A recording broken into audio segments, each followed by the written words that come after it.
ओम पूर्णमदः पूर्णमिदं पूर्णात् पूर्णमुदच्यते पूर्णस्य पूर्णमादाय पूर्णमेवावशिष्यते। ओम शांति शांति शांति। शंकरं शंकराचार्यं केशवं वादरायणं सूत्रभाष्यकृतौ वन्दे भगवन्तौ पुनः पुनः। ईश्वरो गुरुरात्मेति मूर्तिभेदविभागिने व्योमवद्व्याप्तदेहाय दक्षिणामूर्तये नमः। ओम शांति शांति शांति। नारायणं नमस्कृत्य नरं चैव नरोत्तमं देवीं सरस्वतीं व्यासं ततो जयमुदीरयेत। ओम शांति शांति शांति। सूत्र नंबर 26।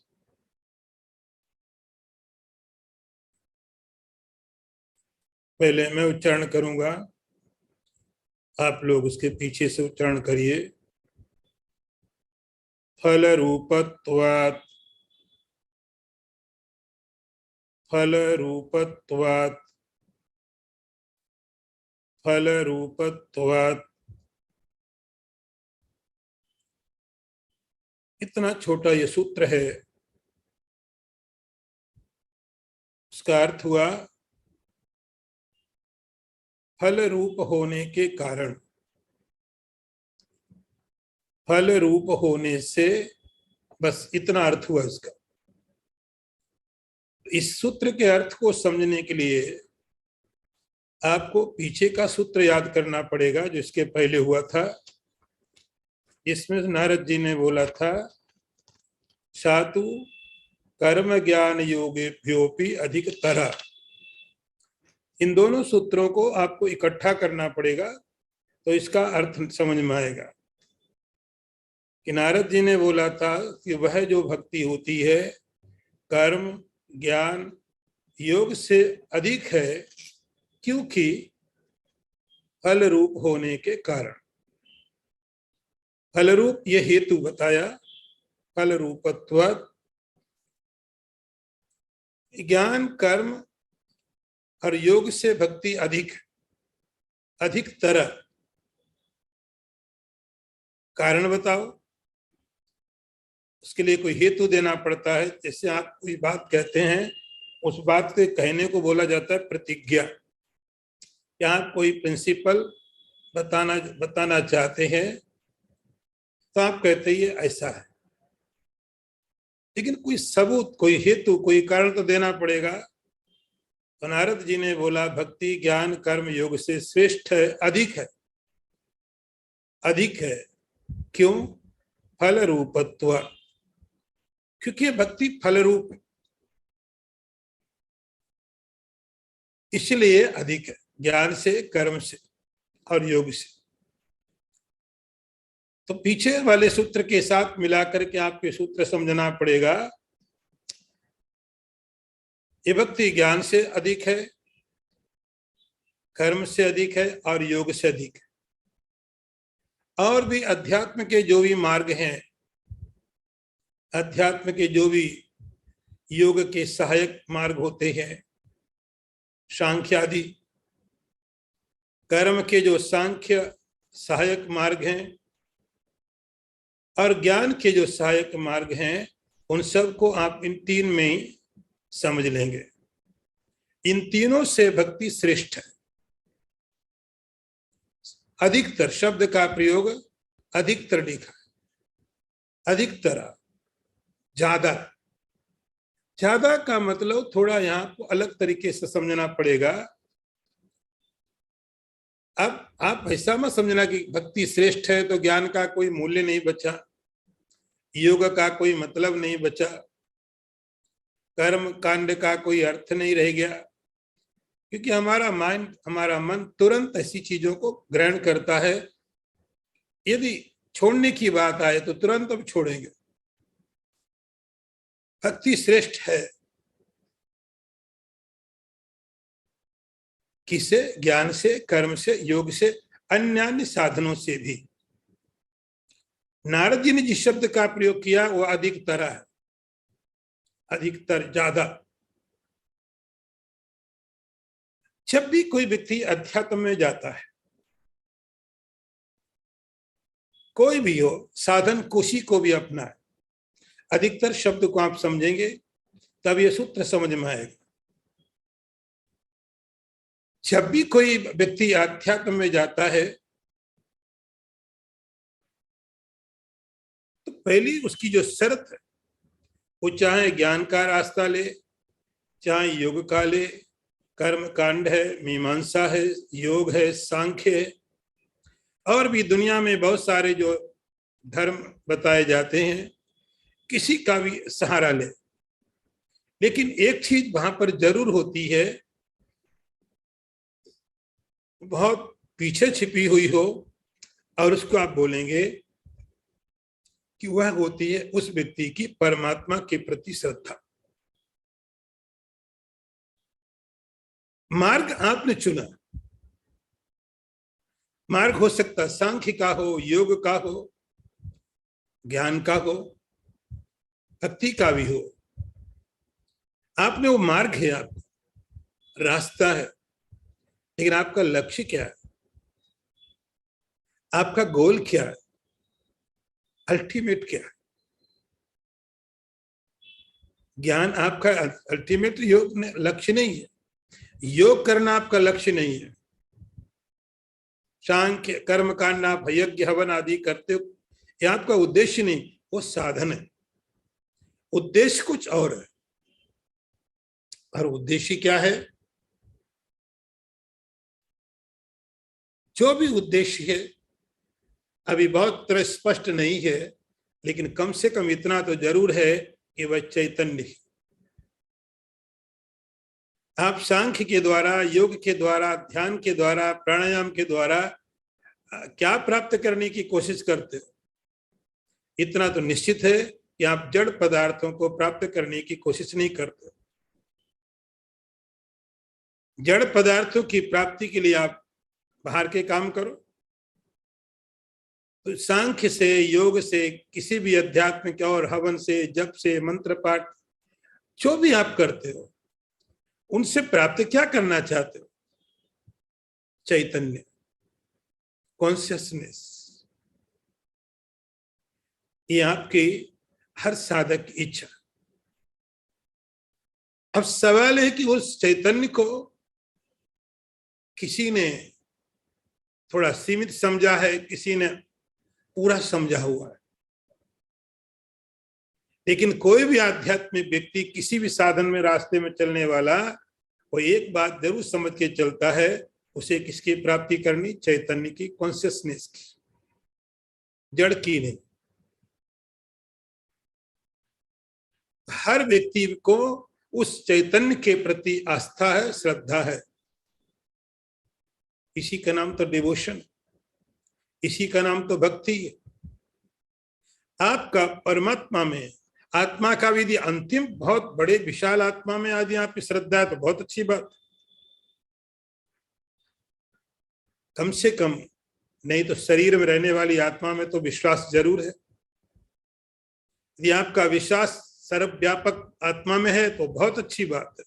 लेकिन एक बात तय है, अध्यात्म के रास्ते में चलने वाला हर साधक, हर वह व्यक्ति, कहीं न कहीं से उसके अंतर मन में एक बात जरूर निश्चित रूप से काम करती है कि मुझे आत्मा की तक पहुंचना है, चैतन्य प्राप्त करना है, उसको ढूंढना है। फिर मार्ग योग का ले ले, सांख्य का ले ले, वेदांत का ले ले, और भक्ति का ले ले। तो उस परमात्मा के प्रति जो अंदर में प्रेम है, श्रद्धा है, विश्वास है, वही भक्ति है।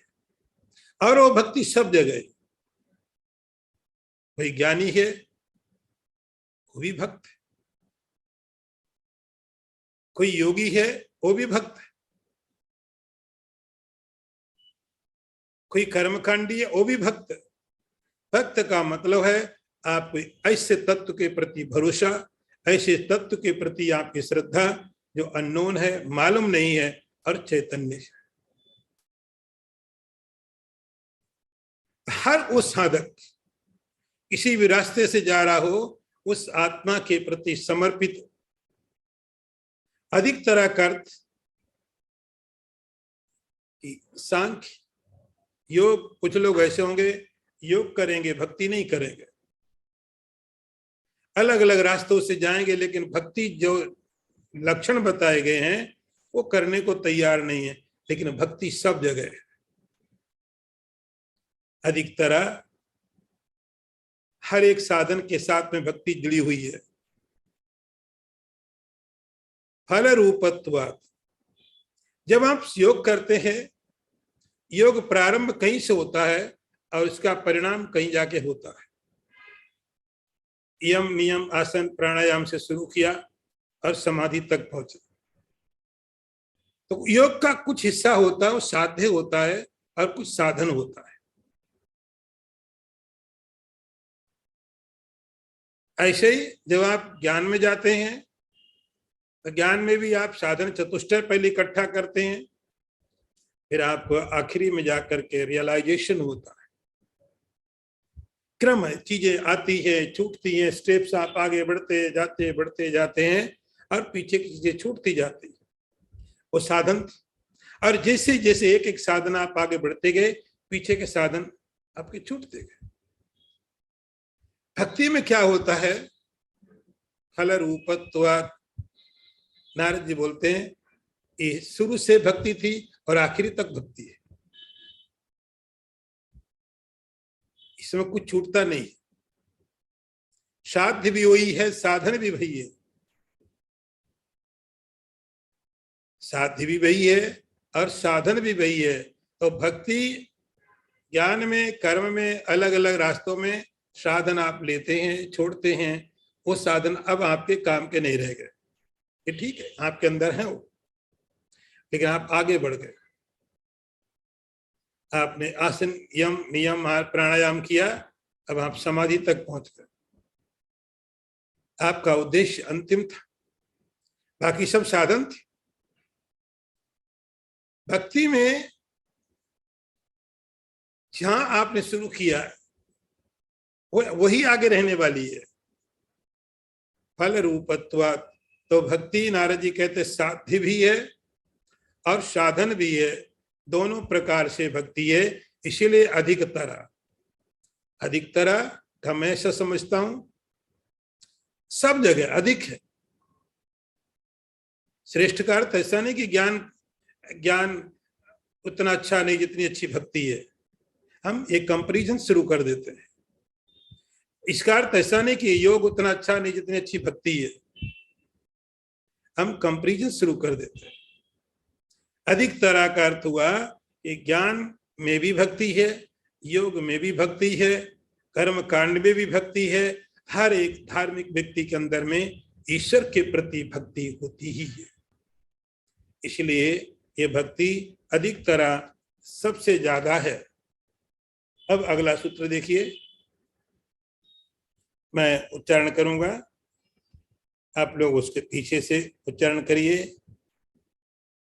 ईश्वरस्यपि अभिमान द्वेषत्वात् दैन्य प्रियत्वाच्च, ईश्वरस्यापि अभिमान द्वेषित्वात् दैन्य प्रियत्वाच्च,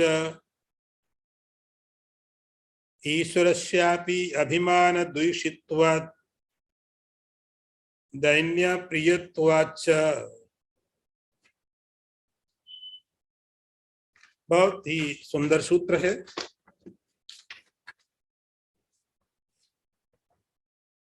नारद जी कहते हैं ईश्वर भी अभिमान से द्वेष करता है, और जो दैन्य होते हैं, निरभिमानी लोग होते हैं, वो उनको प्रिय होते हैं। उसी बात को कहने के लिए नारद जी ने अब दूसरे तर्क दिए। सूत्र वही अभी है कि सा तू भय भक्ति ज्ञान कर्म योग से अधिकतर है। क्यों? तो पहला ये कारण दिया फलरूप होने के कारण। अब दो और हेतु दे रहे हैं, दो और कारण दे रहे हैं। ईश्वरस्यापि अभिमानी द्वेषत्वात् दैन्य प्रियत्वाच्च। इस सूत्र में नारद जी कहते हैं कि जो परमात्मा है उसका स्वभाव देखो आप। उसका स्वभाव यह है कि वह अहंकार से द्वेष करता है। ईश्वर अभिमान द्वेषित्वात्, यह ईश्वर का स्वभाव है। इस सूत्र में आप परमात्मा के स्वभाव के बारे में समझिए। नेचर क्या है परमात्मा का? जैसे हम संसार में किसी को देखते हैं, कोई क्रोधी है, हर छोटी बात में क्रोध। कोई लोभी है, हर जगह अपने लोभ को देखता है। किसी की निंदा करने की आदत है, हर व्यक्ति की निंदा कर सकता है, हर व्यक्ति की निंदा कर सकता है। स्वभाव है। ईश्वर का भी कुछ स्वभाव है। तो नारद जी कहते हैं ईश्वर का स्वभाव क्या है? अभिमान द्वेषित्वात्। ये भक्ति ज्ञान कर्म योग से श्रेष्ठ है, अधिकतर है, क्योंकि ईश्वर का स्वभाव है अभिमान से द्वेष करना। ईश्वर को किसी से द्वेष नहीं, अभिमान से। अभिमान का अर्थ हुआ अहंकार, ईगोइज्म। जब कोई व्यक्ति अहंकार करता है, वो अहंकार उस व्यक्ति को सीमित कर देता, ईश्वर से दूर लेके चला जाता है। अहंकार का अर्थ होता है कि जो चीज आपको ईश्वर से दूर लेके जाए। जब आप कहीं दूर खड़े होते, जितनी आपकी दूरी होगी, वो कोई हिमालय जैसा पर्वत भी आपको छोटा दिखाई पड़ेगा। आप जितने दूर होंगे किसी पदार्थ से, आपको उतने ज्यादा छोटा दिखेगा। आपकी दूरी सामने वाले पदार्थ को, ऑब्जेक्ट को छोटा दिखा देती। तो जितनी ज्यादा दूरी, सामने वाला पदार्थ कितना भी बड़ा हो, हम देखते हैं एरोप्लेन आकाश में उड़ रहा है, छोटा दिखता है। जितनी ज्यादा दूरी है उतनी ज्यादा छोटा दिखेगा, और जैसे जैसे नजदीक होता है वैसे वैसे बड़ा दिखने लगता है। और जैसे आपके नजदीक आता है उसका जो आकार है अब आपको पता चलता है। तो जैसे जैसे यदि जीवन में ईश्वर छोटा दिखाई पड़े, ईश्वर का अर्थ कम दिखाई पड़े जीवन में, तो समझो ईश्वर से बहुत दूरी है, डिस्टेंस बहुत है। दूर होने के कारण हिमालय भी छोटा दिखाई पड़ेगा। दूर होने के कारण एरोप्लेन भी छोटा दिखाई पड़ता है, और कई बार और दूर हो तो दिखाई नहीं पड़ता है।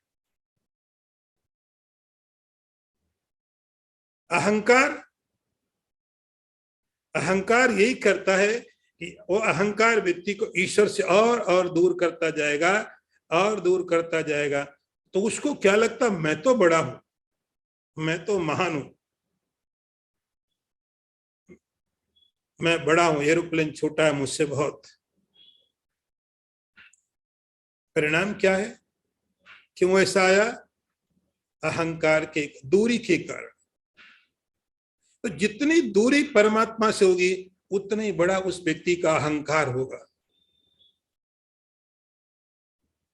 जितनी दूरी ज्यादा होगी, यदि ईश्वर बिल्कुल जीवन में कोई अनुभव नहीं हो रहा है,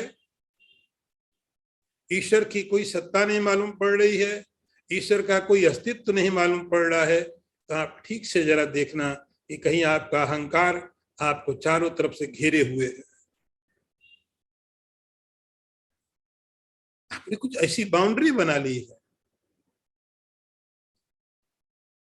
एक महात्मा एक जगह नदी के किनारे छोटा सा झोपड़ा हट बना करके रह रहा था। नदी का किनारा दूर दूर तक कुछ नहीं था।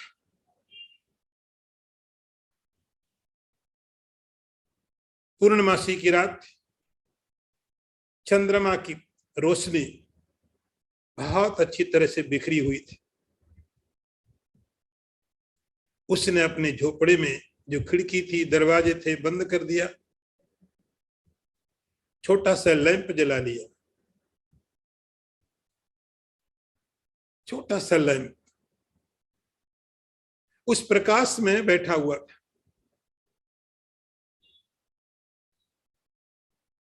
बस उसका यही प्रकाश था, उसकी यही, बस इतना ही उसको मालूम पड़ रहा था, इतनी प्रकाश।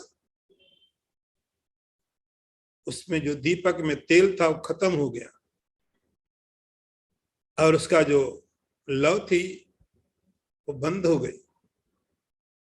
झोपड़े में अंधेरा हो गया तो उसने खिड़की दरवाजे खोले।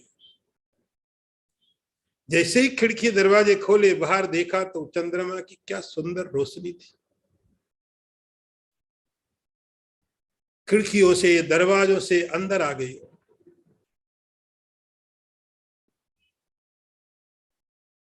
अब जब तक खिड़कियां दरवाजे बंद थे, चंद्रमा का प्रकाश उस समय में भी वहां पर था, लेकिन हमने बड़ी मजबूती से अपने दरवाजे, अपनी खिड़कियां अच्छी तरह से बंद करके रखें कि कहीं से भी कोई प्रकाश आ न जाए।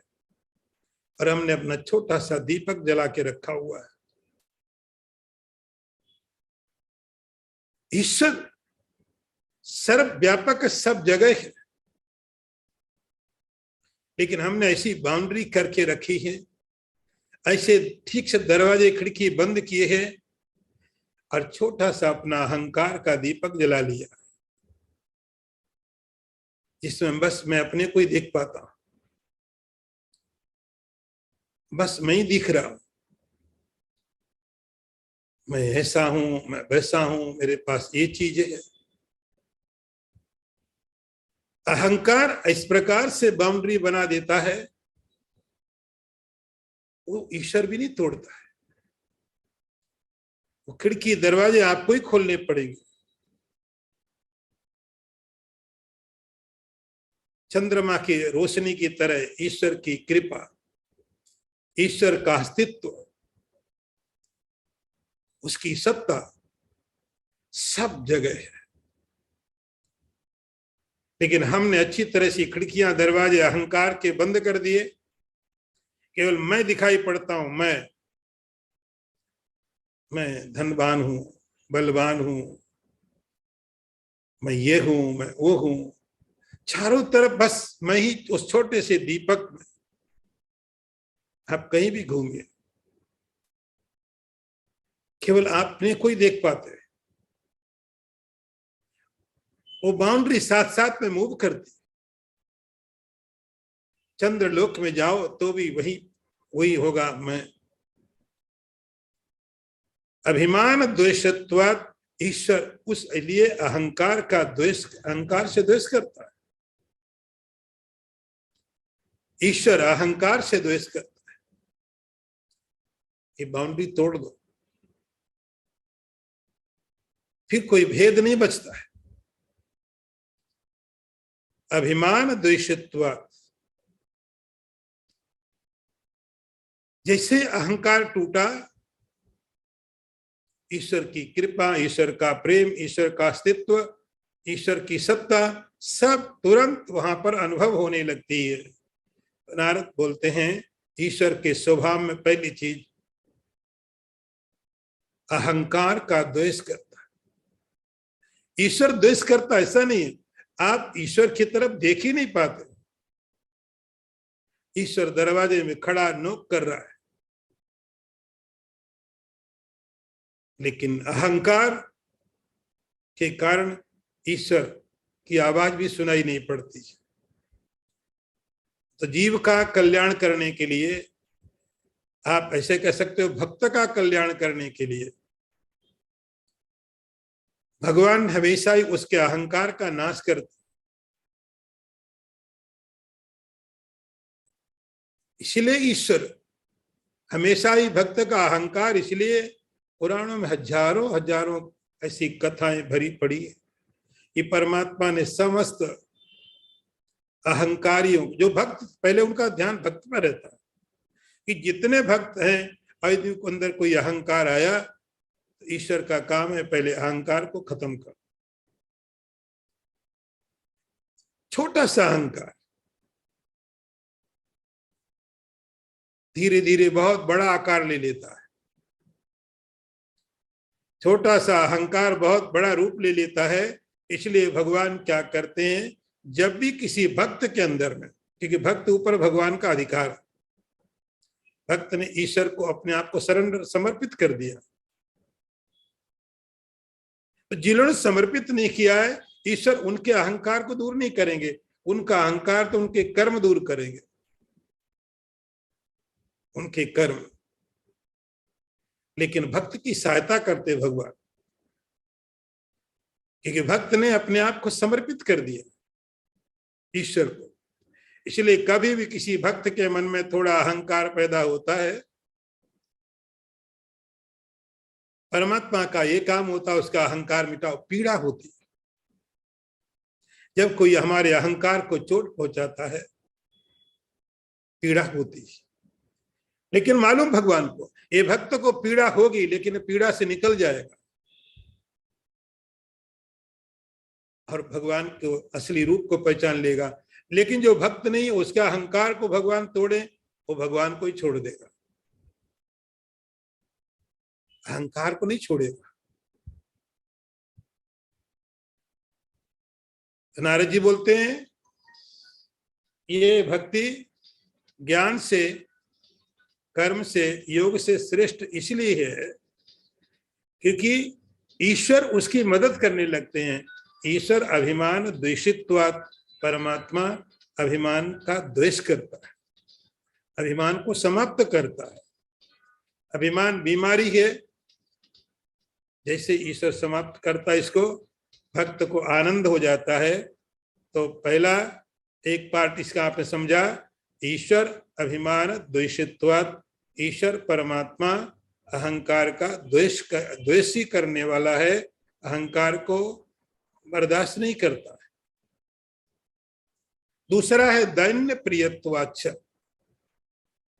सूत्र अब कंप्लीट होगा।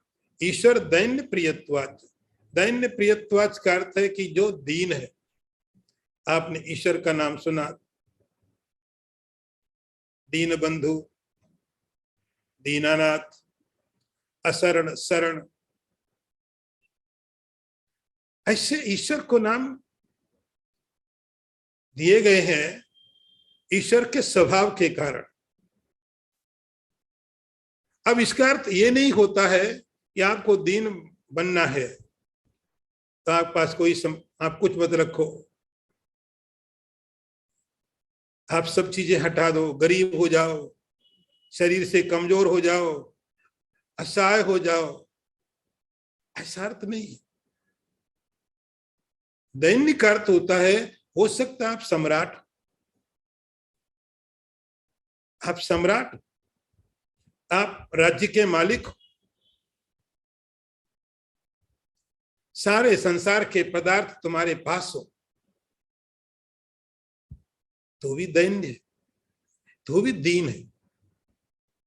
ये दीन व्यक्ति संसार के आगे दीन नहीं, और संसार के कारण दीन नहीं है।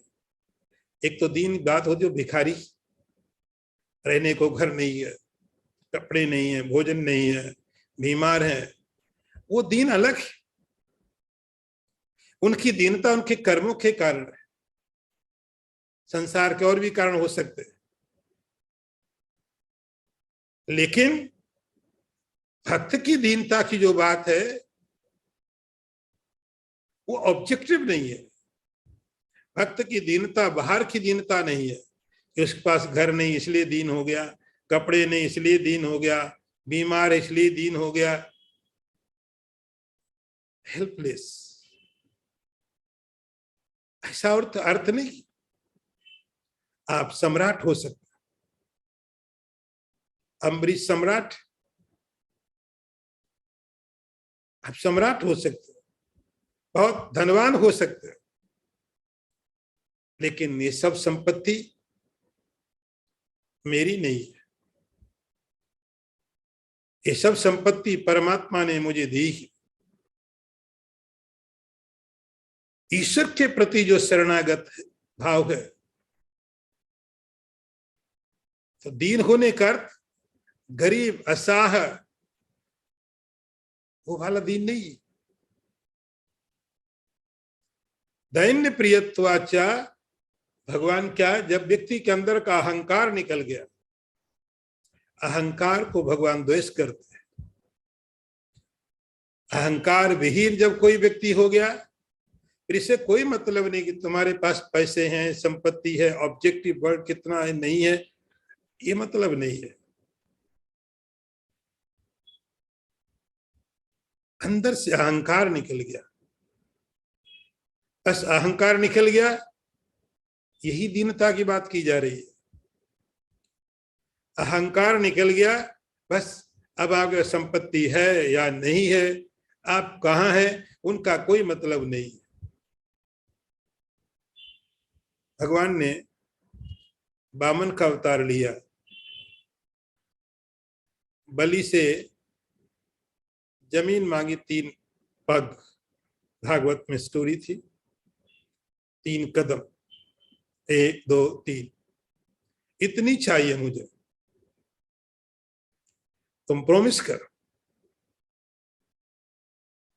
भगवान का छोटा रूप देख करके बलि ने बोला कि तुम्हारे कदम तो छोटे छोटे बहुत, आप कुछ ज्यादा मांगो। भगवान ने कहा नहीं, मुझे बस इतना ही दे दो। जब संकल्प पूरा हो गया और भगवान नापने लग गए, तो भगवान विराट बन गए। जो पहले वामन माने छोटे थे, अब वो विराट बन गए।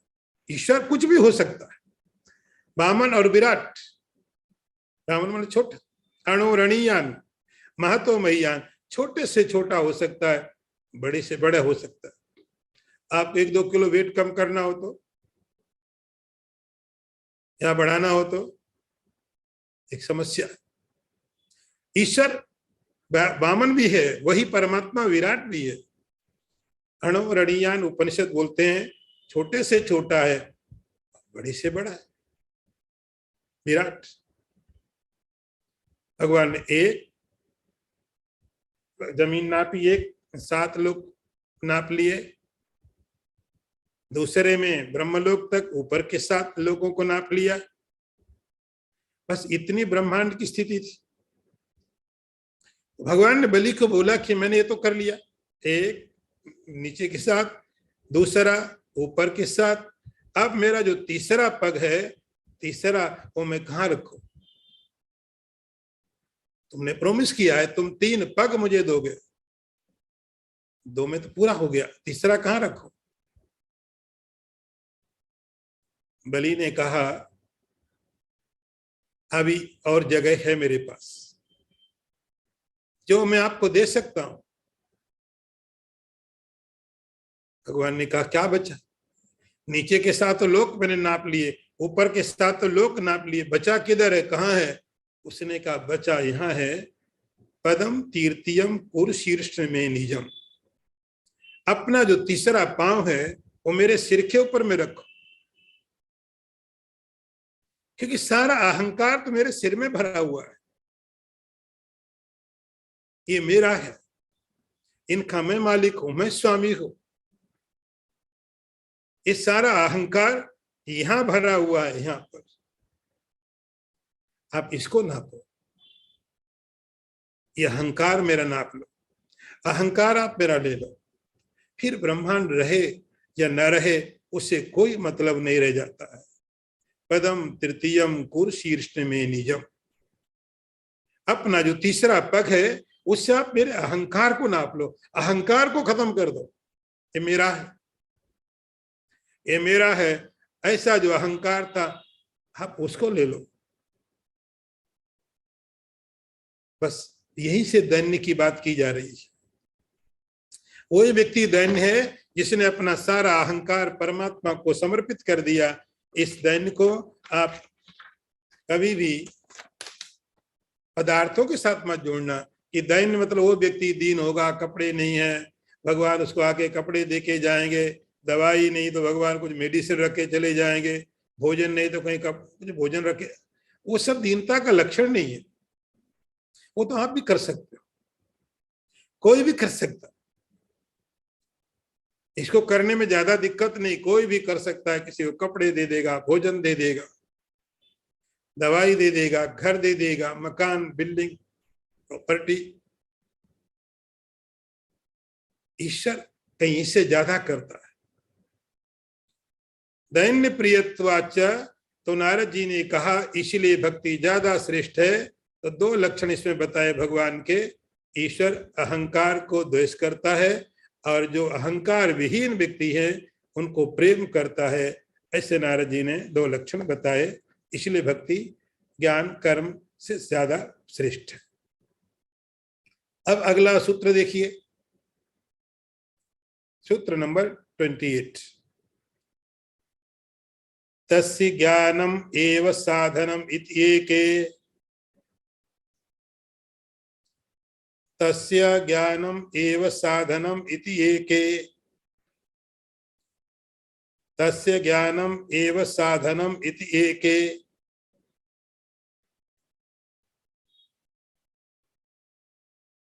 अब नारद जी कहते हैं तस्य ज्ञानम एव साधनम, वो जो परमात्मा के प्रति प्रेम है, श्रद्धा है, विश्वास है,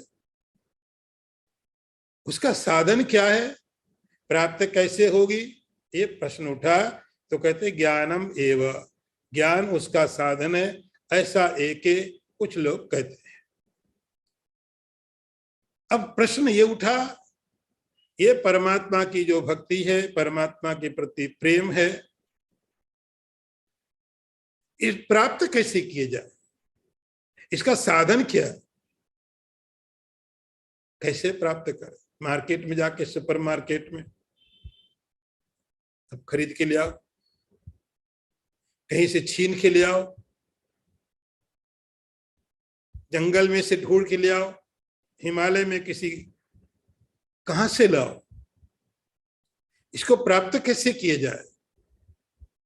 बात भगवान को प्राप्त करते भक्ति से, लेकिन भक्ति प्राप्त कैसे की जाए, क्वेश्चन ये है उसका साधन क्या है, उसका क्या साधन है। तो इसमें अलग अलग लोगों के अलग अलग विचार है कि भक्ति को कैसे प्राप्त किया जाए। तो उसमें पहले एक के मतलब कुछ लोग ऐसा मानते हैं तस्य साधनम ज्ञानम एव, परमात्मा के प्रति जो प्रेम है उसका साधन क्या है, ज्ञान। बहुत महत्वपूर्ण बात है, भक्ति को प्राप्त कैसे किया जाए, बोलते ज्ञान से। बहुत स्वाभाविक बात है, यह ज्ञान कर तो आप आत्मज्ञान नहीं करना, सेल्फ रियलाइजेशन नहीं है। क्योंकि हम तो समझते ज्ञान का जब बात की जाए कहीं पर तो हम सोचते ज्ञान को मतलब सेल्फ रियलाइजेशन, ब्रह्म ज्ञान, तत्वबोध। ऐसा नहीं है। ज्ञानम का अर्थ हुआ यहां पर ईश्वर का ज्ञान। ब्रह्म सूत्र में लिखा है शास्त्र योनित्वात्, शास्त्र योनित्वात्, परमात्मा को कैसे जाना जाएगा, शास्त्रों से। शास्त्र क्या बताते हैं परमात्मा को, दो ही शब्द है। जो परमात्मा के बारे में बताए वो शास्त्र है, जो उस अज्ञात तत्व के बारे में बताए वही तो शास्त्र है। तस्य ज्ञानम एव, तुलसीदास जी ने एक बात लिखी अपनी रामायण में, बड़ी अच्छी बात है वो। जाने बिनु न होय परतीति, बिनु परतीत होय नहीं प्रीति, प्रीत बिना नहीं भक्ति दृढ़ाई, जिमि खगेश जल कई चिकनाई। तो पिछले बार हम लोग काकभूषणी की बात कर रहे थे, तो ये उन्हीं का डायलॉग है बीच में कि काकभूषणी ने गरुण को बताया, हे गरुण, जब तक आप किसी व्यक्ति को जानते नहीं, आप विश्वास कैसे करो? आप मार्केट में गए, आप स्टेशन में खड़े हो और कोई व्यक्ति अपरिचित है जिसे आप जानते नहीं हो, आप अपना डायमंड, कीमती आपका जो नेकलेस गोल्ड, आप उसको देके बोलोगे जरा पकड़ो, मैं आता हूं थोड़ी देर में, आप कैसे दोगे? बोले मैं तो तुम्हें जानता नहीं। हो सकता आदमी अच्छा भी हो, अच्छा भी हो सकता है, चोर भी हो सकता है, और वो कहे कि आप मुझ पर भरोसा करो, बोलो ठीक है, लेकिन चीजें कीमती, हम तुम्हें जानते नहीं, भरोसा कैसे करें? तो जानने के लिए भरोसा होना जरूरी है। बिना जाने भरोसा नहीं कर सकते। एक अज्ञात व्यक्ति पर आप कैसे भरोसा करोगे? तो आप पहले उसकी इंक्वायरी करते हो, जान पहचान बढ़ती है, और जैसे जैसे आप उसका स्वभाव, उसकी चीजें जानते हो, वैसे वैसे भरोसा बढ़ता है। जैसे जैसे आप किसी के बारे में और ज्यादा जानते हो, उसका नेचर समझ गए, यदि चोर है तो आप सावधान हो गए। जानना जरूरी है, बिना जाने आप कुछ भी डिसीजन नहीं ले सकते। आप उसको जाना, ये व्यक्ति चोर है, झूठ बोलता है, तो आप सावधान हो गए कि फ्यूचर में इस जरा ध्यान रखना। और आपने धीरे धीरे जाना व्यक्ति के बारे में ठीक है, तो आप विश्वास करते हो। तो जितनी ज्यादा आपकी जान पहचान, जितना ज्यादा आप किसी को पहचानते हो, जानते हो, उतनी आप पर भरोसा कर सकते व्यक्ति बहुत अच्छा, आप दूसरे को भी रिकमेंड कर देते हो, वो व्यक्ति बहुत अच्छा, मैं उसे जानता हूं, वो अच्छा है। क्यों? मैं जानता हूं, मैं इतने वर्षों से जानता हूं। तो जब तक आप किसी को जानोगे नहीं, तब तक आप उस पर भरोसा कैसे करोगे? यदि ईश्वर पर विश्वास नहीं है, ईश्वर में भक्ति नहीं है, ऐसा नहीं आप नास्तिक हो। जो लोग नास्तिक कहे जाते हैं, वो नास्तिक इसलिए नहीं कि स्वभाव से नास्तिक, उन्हें ईश्वर के बारे में पता नहीं है, ईश्वर के बारे में उन्होंने अभी समझा नहीं है। जैसे जैसे आप जानते हो, जानने का तरीका होगा शास्त्र, आप कथाएं सुनो, भगवान की लीलाएं सुनो, भगवान के चरित्र सुनो। इसीलिए तो भगवान के चरित्रों का निर्माण किया गया कि आप जैसे जैसे सुनेंगे, आपको मालूम पड़ेगा भगवान का स्वभाव कैसा है, भगवान कैसा, आप भगवान को जानेंगे, फिर भगवान का स्वभाव कैसा आप ये जानेंगे। आप भगवान के साथ, हमारे लिए भगवान का क्या मतलब, आप ये पहचानोगे। यदि कोई बहुत बड़ा है, कोई बहुत ग्रेट है, कोई राजा है, बड़ा महान है, लेकिन हमारे किसी काम का नहीं, तो हम क्यों सब संबंध रखे? कोई बहुत बड़ा प्रेसिडेंट ऑफ यूएस से, ठीक है, लेकिन हमारे लिए क्या उसका उपयोग है? हमारे लिए कोई मतलब नहीं। बड़ा होगा, अच्छा आदमी भी होगा, लेकिन जब तक हमारा कोई उपयोग नहीं उसके साथ, तो हमसे लेना देना क्या है? तो जब आप ईश्वर के बारे में सुनेंगे, ईश्वर का स्वभाव, ईश्वर करुणा वरुणालय है, सब जगह है, हमेशा है, इन सब चीजों को अलग अलग कहानियों में, अलग अलग स्टोरी में आप सुनोगे। इन कथाओं में यही बात बताई जाती है। कथाओं में बहुत सी चीजें होती, उन चीजों का ज्यादा मतलब नहीं होता, उनका जो प्रिंसिपल है, उसका जो पर्पस वो क्या है, ईश्वर का स्वभाव बताना, ईश्वर सर्वव्यापकता बताना, ईश्वर की करुणा बताना, आपके साथ क्या संबंध हो सकता है ये बताना, ये शास्त्रों का काम है। जैसे जैसे आप सुनते हो, जैसे जैसे आप शास्त्रों को सुनते हो, कथाओं को सुनते हो, उन कथाओं में से एक बात निकालना, ईश्वर को लेके निकालना, बस बाकी चीजें भूल जाओ। भगवान ने ऐसा क्यों किया, बाली को क्यों मार दिया, उसको वैसा क्यों किया, उन सब से कोई मतलब नहीं है। उसका कुल उतना ही उद्देश्य होता है, उन सब चीजों में से आप भगवान को निकाल लो। ये समस्त कथाएं रामायण में हो, महाभारत में हो, वेदों में हो, स्मृतियों में हो, कहीं कथाएं नहीं है, अलग तरीके से होगा। उन सब के द्वारा एक ही बात समझनी है, ईश्वर को। और जैसे जैसे आप ईश्वर को समझते हैं, वैसे वैसे ईश्वर के प्रति आपका विश्वास बढ़ता है। बड़ी मजेदार बात। आप जैसे जैसे संसार को समझोगे, संसार से अरुचि हो जाएगी। जैसे जैसे आप संसार को और समझोगे और गहराई से, वैसे वैसे आप संसार से डिटैच हो जाओगे। और जैसे जैसे ईश्वर को समझोगे, आप ईश्वर से अटैच हो जाओगे। ज्ञानमेव तस्य साधनम, नारद जी बोलते हैं उस भक्ति का साधन है ज्ञान। यदि भक्ति नहीं है तो एक ही तरीका है, भगवान के बारे में सुनो, भगवान की लीलाओं को ठीक से समझो। लीलाओं में से भगवान को ही निकालना, उसमें बहुत सी चीजें, ये डाउट वो डाउट, वो सब भूल जाना, वो आपका काम नहीं है।